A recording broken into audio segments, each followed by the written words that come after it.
Welcome.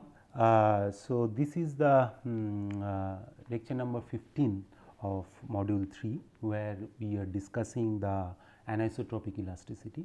In the last class, we have discussed the strain energy function and the for a general anisotropic material, what are the number of independent components. So, in this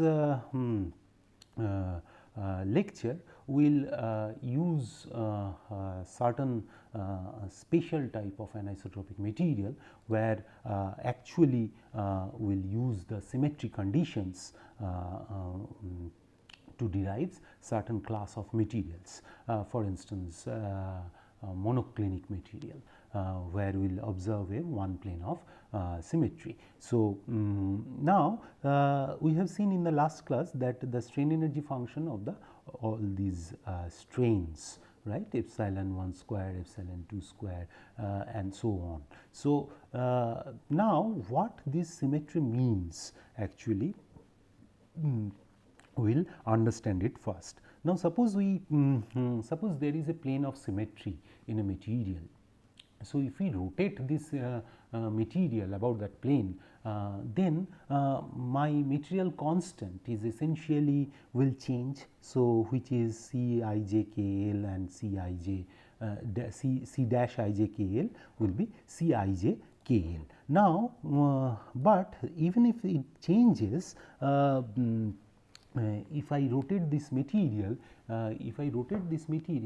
the material constant will change, and it will in a different axis the material constants will be different. But it is important to know that the internal energy or the strain energy will not change, right, because if I rotate simply I rotate a material, its energy will not change. So, this this has a physical meaning, and the mathematical meaning of this, since strain energy is a scalar. So, it is invariant under any rotation or any reflection of a plane. So, that means even though my material constants looks to be changed, my strain energy will not change. So, this actually poses a condition that what should be the material constant for a particular symmetry of a given material. So, this actually results in a different type of different class of materials. Again, for instance, the monoclinic material, orthotropic material, transverse isotropic material and isotropic material also. So, essentially suppose there is a plane of symmetry. If I transform coordinate by mirror image about that plane of symmetry, we should have the relation like this. Now, this is because rotation is about a plane of symmetry. So, which is natural. Suppose we rotate a vector, we get a different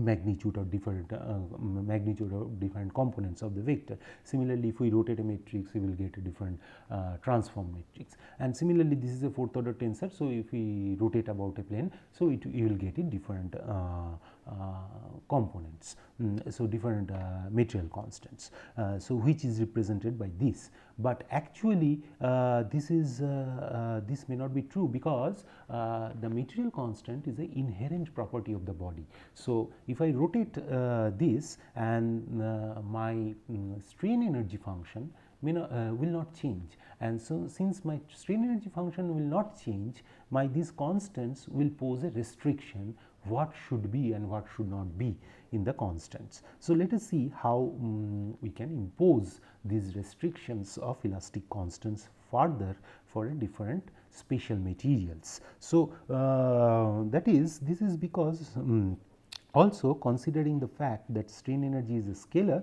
that is it should be invariant under coordinate transformation.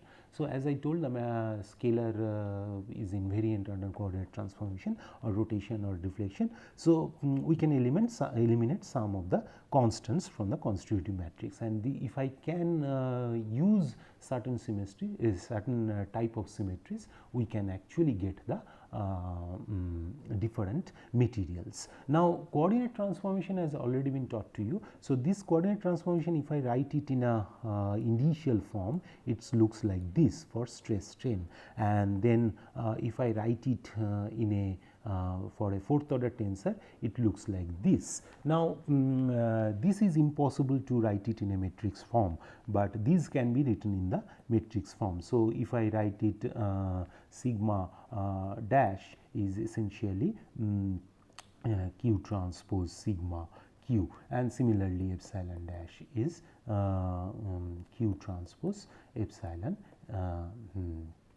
q. So, Q is an orthogonal matrix, we know, and so the det of Q is plus or minus 1, because it depends on the rotation reflection. So, now let us see how we can explore these conditions to define a different material. So, first we will start with the monoclinic material. What do we mean by monoclinic material? The monoclinic material, if we have one plane of symmetry. For instance, here if it is x1, x2, x3, x1, x2, x3 are the coordinate axis, and if this material is having plane of symmetry is 1, 2, that means if I can draw a plane from here to here with 1, 2 system. So, if this is the symmetry plane,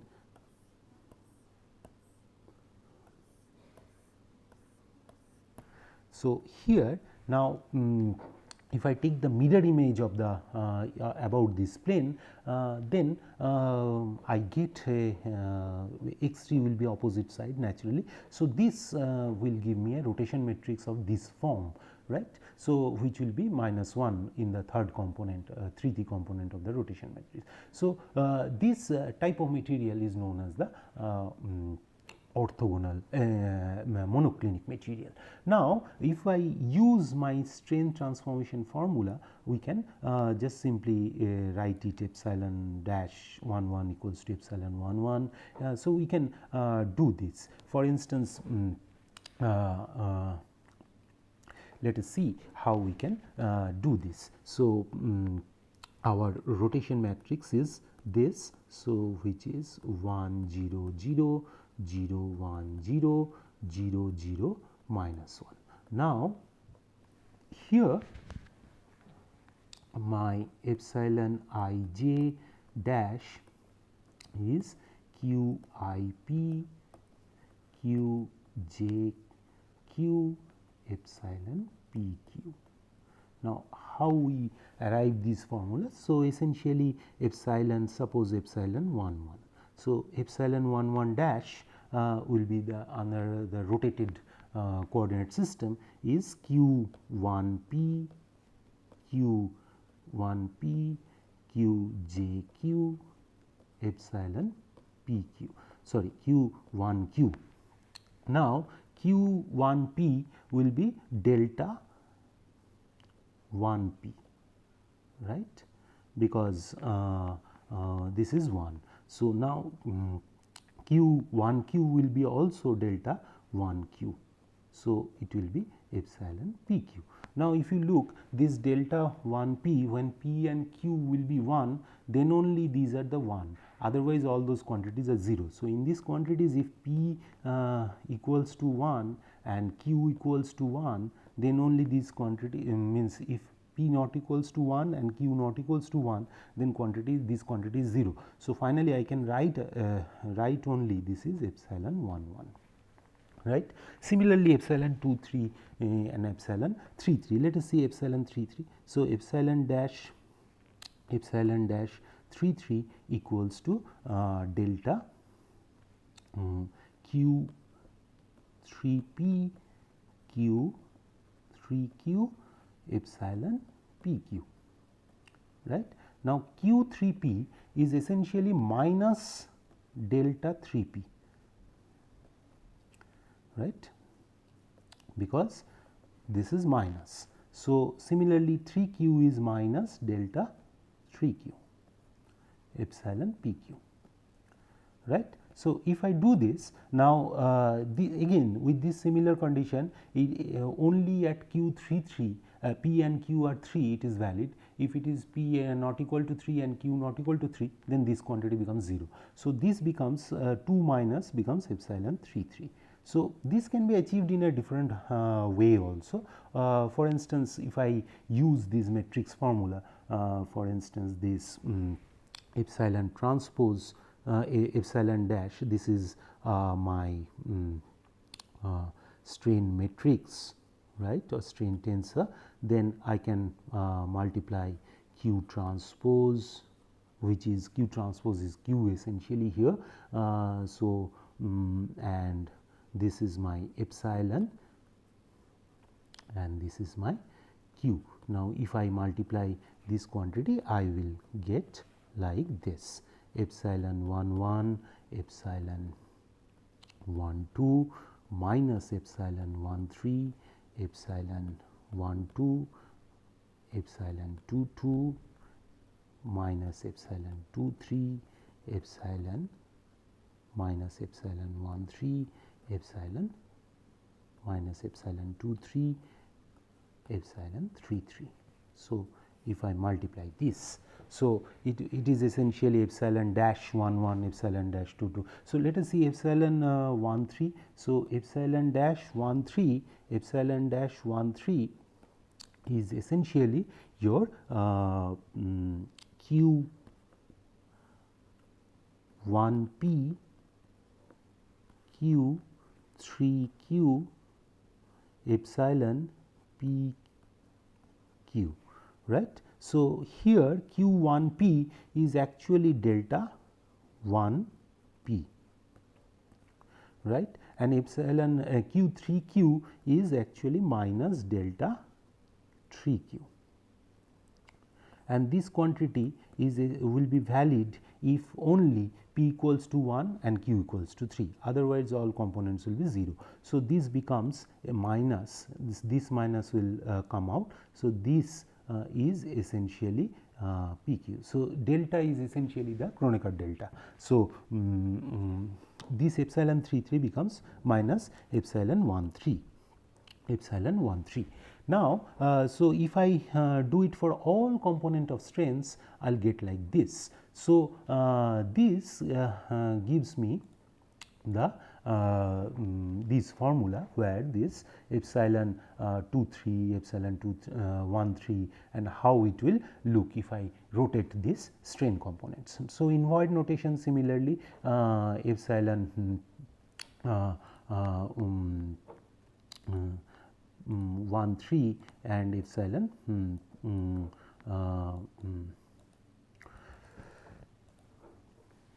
so, epsilon 1 3 and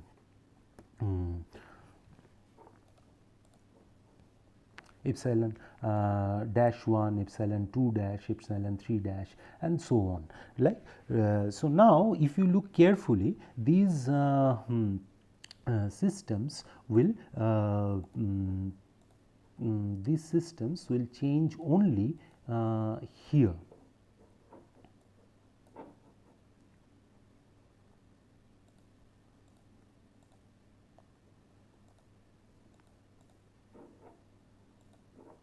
So, these systems upon coordinate transformation only following terms will flip, because epsilon 1 epsilon 4 is actually minus, right. So, epsilon 1 epsilon 4 will change, epsilon 1 epsilon 5 will change, epsilon 2 epsilon 4 change and so on. So, these quantities will change, right, but as we have discussed that in u is essentially the invariant, because u cannot change even though these signs of these quantities are changing. So, u cannot change. So, we can just simply write the strain energy function simply this form and write this whole strain energy function for the anisotropic material, and then say these quantities will be changing the sign. So, these quantities will be changing the sign, except these quantities, other quantities are perfectly fine. So, now to have this, So this quantity remains constant. So you have, if you have to have this u to be constant under this rotational change, so then this quantity has to be 0, right. So this quantity has to be 0. Now similarly this quantity has to go 0. So similarly we can see that C14, C15, C24, C25, C34, C35, C46 and C56 will be 0. So the reason is actually that you cannot change even though strain component changes. So it will be minus. So this case it will be minus, but original case before the rotation it was plus, now it is minus. So it cannot have this quantity, means it cannot, so then if it is minus under rotation, so strain energy changes, which is not possible because strain energy is invariant under coordinate transformation. So this to achieve this, or the invariance property of the coordinate transformation of the strain energy, we have to have C14 is 0, C15 is 0 and other constants will be 0. So this is one way or one approach of finding out the material constant. So now see, if you look carefully, so under this coordinate transformation or the one plane of symmetry, the material matrix looks like this. So as we have seen, so these quantities goes to 0, these quantities goes to 0, but these quantities are not. So this is coming from the invariance of the strain energy. Another approach or another way of doing it is to directly use this equation. For instance, this equation. So if I use this equation with the rotation matrix, so we know the rotation matrix for the monoclinic material, so which is suppose now we want to derive in this form. So we know the rotation matrix of this form,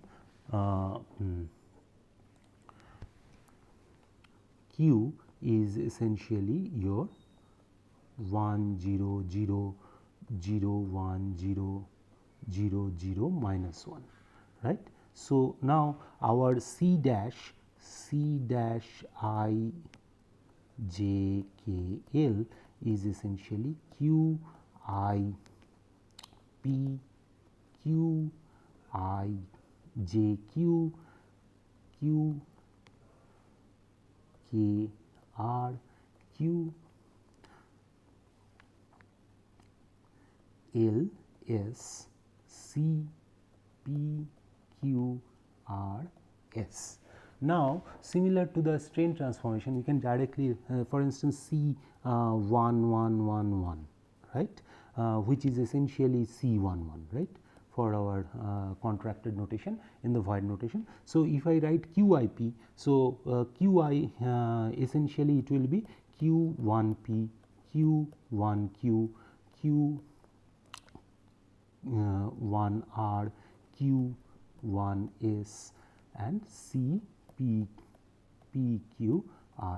So if you look carefully, this is again, this will be delta function, so Kronecker delta. So this, so delta 1Q, delta 1R, delta 1S, CPQ, PQRS. Now if you see carefully that this is your this quantity will be non-zero only when this P, Q, R, S are all 1, right. So this I can directly write that this is C P, Q, R, S, this C 1 1 1 1, because this will be non-zero only when P equals to 1, Q equals to 1, R equals to 1 and S equals to 1. Similarly, we can find out for instance the C 1 1 2 2 for instance say. So C, this is C 1 2, right. So which is Q 1 P, Q 1 Q,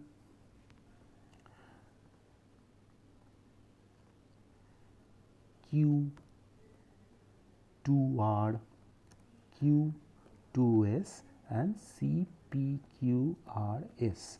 So, which will again with this logic it will come as C1122, which is essentially C12.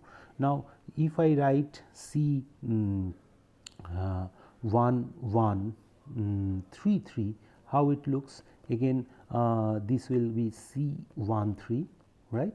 So, Q1P, Q1Q, Q3Q, Q3S, CPQRS.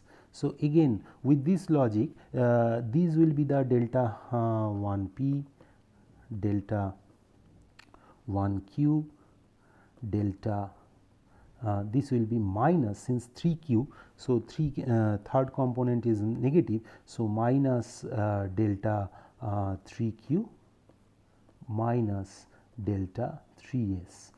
So, CPQRS, it will 2 minus will be there. So, it will be C1133, which will be C13, right. But in case of a suppose I want to have C1123, right. So, which is essentially C14, right. So, if I write it, so delta Q1P, Q1Q, Q2R, Q3S, CPQRS. Now, this is delta 1P, this is delta 1Q, this is 2R. So, delta 2R, but this is 3S. So, it will be negative. So, delta 3S, CPQRS.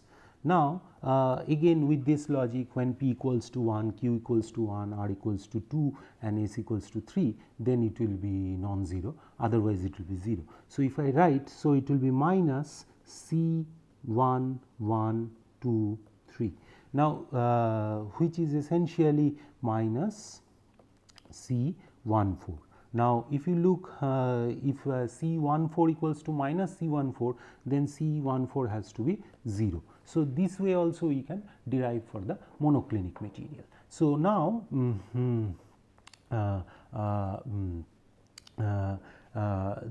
if you look carefully for the monoclinic material, this is C14 is essentially 0. So, how many constants this monoclinic material is have? So, 13 constants, because 1, 2, 3, 4, 5, 6, 7, 8, 9 and then these 4 constants 1, 2, 3, 4. So, if you look carefully that initially we have started with the 81 constant, and this 81 constant we proved in the last class that it is essentially the 21 constant for a triclinic material. So, there is no plane of symmetry. Now, if there is a one plane of symmetry, then this triclinic material, the independent number of constants will be 13. So, this is for the one plane of symmetry, and this type of material is known as the monoclinic material. So, this type of material exists also, and if we directly say that material is monoclinic, we can directly write its constitutive equation that it is of this form, and it is coming from the invariance of the strain energy. And also there is another approach that by which we can directly compare the stress strain relation to find out which constants will be 0. In that case, essentially stresses and strains are equated in two different coordinate system. Now, the Hooke's law we know. So, with this Hooke's law, essentially I will briefly discuss this thing. So, in the stress strain approach, what essentially is done is sigma dash is essentially Q transpose sigma Q, and epsilon dash is essentially Q transpose sigma epsilon Q. Now, Hooke's law we know sigma is essentially C epsilon, and then in the this format also in the transform coordinate sigma dash equals to C epsilon dash. So, these stresses, comparing the stresses, comparing those stresses, we can also find out which component will be 0 and which component will be non-zero in the two coordinate system. So, this is overall the process of finding out material constants if I have a special case of symmetry, and if I have a special case of symmetry, then what is the procedure for the finding out the material constant. So, this is for the monoclinic material. Now, monoclinic material is having one plane of symmetry. Another type of material where two plane of symmetry, or essentially three plane of mutually orthogonal three plane of symmetry, that type of material is known as the orthogonal orthotropic material. So, we will discuss this in the next class. Thank you.